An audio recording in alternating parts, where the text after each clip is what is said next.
They're off. All coming away to a good start.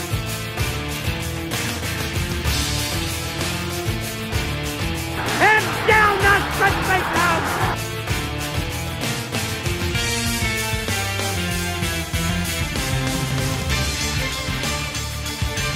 Serpent Beaver, Giveaway wins!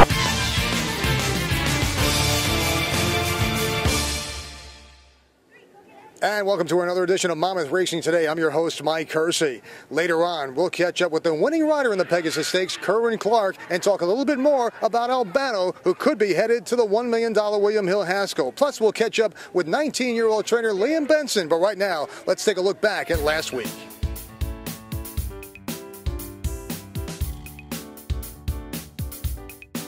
So ring weekend, unopposed so far, had to run hard to get up there though. Encryption is second and coming on, and Albano is picking it up 3 wide on the outside in third.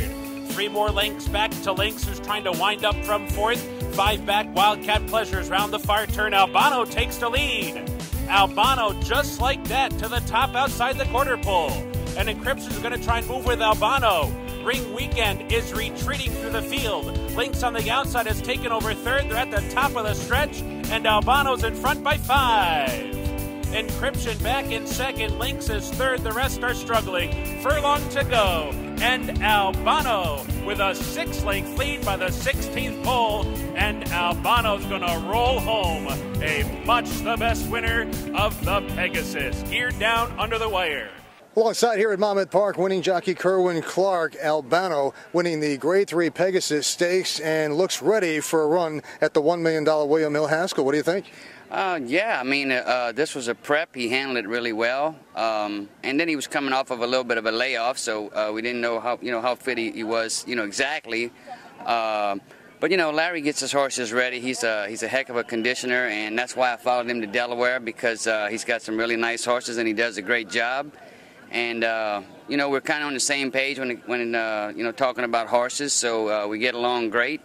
And I hope this is just a stepping stone to the Haskell. We got lucky and it scratched down, but also got lucky because the outside horse scratched out, so I was out there by myself, so I could, dictate whatever I wanted to do. If I went to the lead, fine. If not, I could sit off of them. But I knew they were going really fast because my horse has a lot of natural speed, and they were like 3 or 4 in front of me, and I was like, geez, they're going really fast.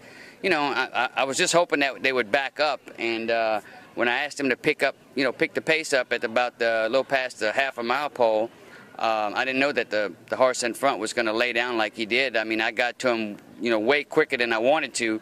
And once he made the lead, he just got to playing around. I just had to kind of, keep tapping him left hand to keep him busy because he was just wanting to look around. Now, you've been aboard ever since the maiden victory in his second start. Talk about where he's come from since that maiden win to where he is today. What kind of racehorse is he? Well, when I broke his maiden, I really got lucky. I told everybody back in December he was my early Christmas present because Rosie was supposed to ride him, but she had to take off to ride another horse, so I got lucky, and Mr. Larry gave me the call on him. And so I've been riding him since he was, just started out, like his second or third start. And from then to now, you can just tell in his works, he went from a baby to a man now. He's getting more aggressive in his works, and he's filled out, and he's starting to learn what it's all about now. And how about the Haskell? How do you think he'll handle it? He seems to handle this racetrack well. And I think when you asked him, it looked like he was going real easy. Was that really the case as a rider? Yeah, he was, like I said, he got to those horses really quick, a lot quicker than I really wanted him to. But, he handled the racetrack well. The guy said that there was no inside speed, holding up all day, and I saw that watching the replays. And I was just trying to keep him out, 3 or 4 horses out so he'd have the best path. And, he handled the track well. He, as you can see, he ran really, really well over this racetrack. So I think he'll handle it fine.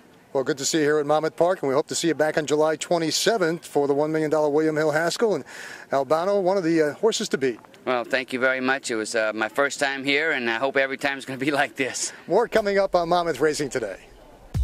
It's time for this moment in Monmouth history. Let's go back to the 1999 Haskell Invitational. And they're into the stretch. It's Forestry, Cat Thief, and Menifee, and the three of them line up for a dramatic finish.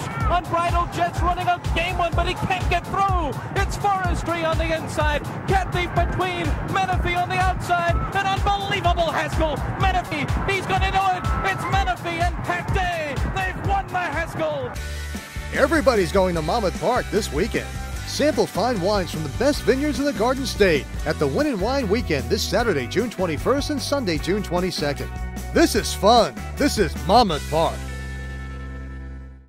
Welcome back to Monmouth Racing Today. I'm Mike Curci, and alongside is one of the youngest trainers in the business at 19 years of age, Liam Benson. Probably has the best summer job in the country. How did you get involved with horse training, Liam? I've been around racing for about 10 years now. My family owns a farm down in Ocala, and we've always had horses running here and down in Tampa. And I decided to take a swing last summer, got my trainer's license at Colonial Downs in Virginia, and I got lucky, and my parents decided to let me take the horses up here for the summer. So. Now, you have 7 stabled here at Monmouth Park. Tell us a little bit about your barn, and you had Foyleen finishing second last week, almost got all the money. I thought he'd get there. He's a tough little horse, I'll tell you that. But I brought 5 horses here up originally, I brought 6 horses up here originally. One of them didn't pan out. I retired him to be a jumper, and then I claimed 2 since then. So we've got a nice set of horses. I've got a couple of 2-year-olds, a couple of 3-year-olds, and an older horse in Dubai time. He's a 5-year-old. So I've got a nice stable of healthy horses, and I really can't complain. Now you're going to Louisville back in the fall. What happens then to the horses that you have here? All right, the horses that are going to be left at the end of the summer, depending on if they get claimed, whatever's left will go over to Derek Ryan. And talk about your schooling right now. I'm an equine business and accounting major at the University of Louisville, and I'm also doing a minor in entrepreneurship, so I've been fully loaded with classes. And you're well-rounded, too, when you get done with all this. What's the main goal for you? The main goal at the end of the day, I'll probably end up going to work for someone after I graduate, maybe do the Darley Flying Start program, but my main goal is to focus on this summer and try and get a few winners. I've come close now, 3 seconds and 8 starts, so hopefully we'll get one soon. Those are some pretty good numbers. Talk about your first win. My first win was actually with Foyleen's older brother, Get Me Out of Here, Seamus. It was a $5,000 maiden claimer on the turf at Colonial Downs. I wasn't sure if he'd get there, but he was a fast closing horse like his younger brother, and that was quite a party, I got to admit. Well, hopefully you'll get a lot more down the road, and great to see you here at Monmouth Park. Good luck the rest of the summer, and thanks for joining us. All right, thank you, and I just want to say thank you to the entire staff here at Monmouth Park. It's been a fantastic experience so far, and I really appreciate everyone being so welcoming here. Got a feeling there'll be more winners in the future for this young man, Liam Benson, joining us here on Monmouth Racing Today. More to come. Brand new for the 2014 racing season, the William Hill Race and Sports Bar is located on the first floor of the grandstand and features over 100 flat-screen HD TVs and a lavish granite top bar. Stop in any live racing day to play our season-long free sports contest with a chance to win great prizes. It's the perfect place to watch the big race or the big game. The new William Hill Race and Sports Bar at beautiful Monmouth Park. Welcome back to Monmouth Racing Today. Mike Curci, racing analyst Brian Skirka, alongside a great weekend last weekend, Sunday, Father's Day. Over 29,000 sets a record. Yeah, it was a record day. We set a record last year with a little over 28,000 and broke that record this year, a little over 29,000. So we got some good momentum. There's a good buzz around the track. Hopefully we keep it going as we approach Haskell Day. And this weekend you have to come out because we have our Win and Wine Festival. Tell us more. Yeah, a really good deal. We have 8 of New Jersey's best wineries here for only $10. You get a commemorative wine glass. You can go around winery to winery and get unlimited samples throughout the day. So a really good deal for just $10. You can buy either by the bottle or by the case from the wineries if you find something you like, or you can just sample for that $10. All right, sounds like a great deal. Make sure you come on out this weekend to Monmouth Park. Of course, on Saturday we take a look at the late pick 4s we usually do here. Race 9 will kick it off. Who do you like? I'm going to go with Acting on a Feeling. I liked him last week. That race has rained off the turf. Not a very impressive effort as the favorite that day, but back on his preferred surface should be much better. I agree with you right there. It's going to be my single. Gets class relief for a 24% turf barn. In race 10, I wound up with the one Untamed. Gets a rider change to Eddie Castro for a hot barn. Who do you like? I'm going to try a price bet. I think Griff will be a nice price in there. The Tim Hills barn has been doing very well so far this year. He's second off a layoff. Race 11, the Grade 3 Eatontown. 100,000 on the line. Who do you like here? Probably the favorite, but Orion Moon for me comes in from New York for Christophe Clement, brings Joe Bravo aboard. Top connections there. 2 back ran against Coffee Click. That one's won 2 stakes in a row. All right, we'll put that one on the ticket, but we'll add a value play here in the 3 Triple Arch. This is a long shot, but has placed in graded stakes company before and could be running late. Maybe gets the right setup here. And in race 12, we wrap up the late pick 4. Who's your top pick? I'm going to try Naughty Delight there. Third start off the layoff for Manny Barrios. He's already won 2 races already this year, and this one's improving in each start so far this year. I was looking at that horse too, so no question need to put that one on the ticket. And the 6th, Little Ricky, caught my eye, owns decent back speed figures and could make amends for that last start. Much improved this time around. Hopefully we'll keep our fingers crossed. That's a look at the Saturday late pick 4. For Brian, I'm Mike. More to come on Monmouth Racing Today. Everybody's going to Monmouth Park this weekend.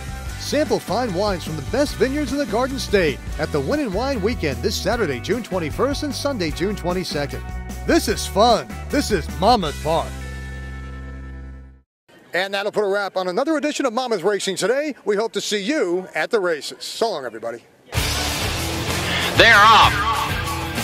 All coming away to a good start.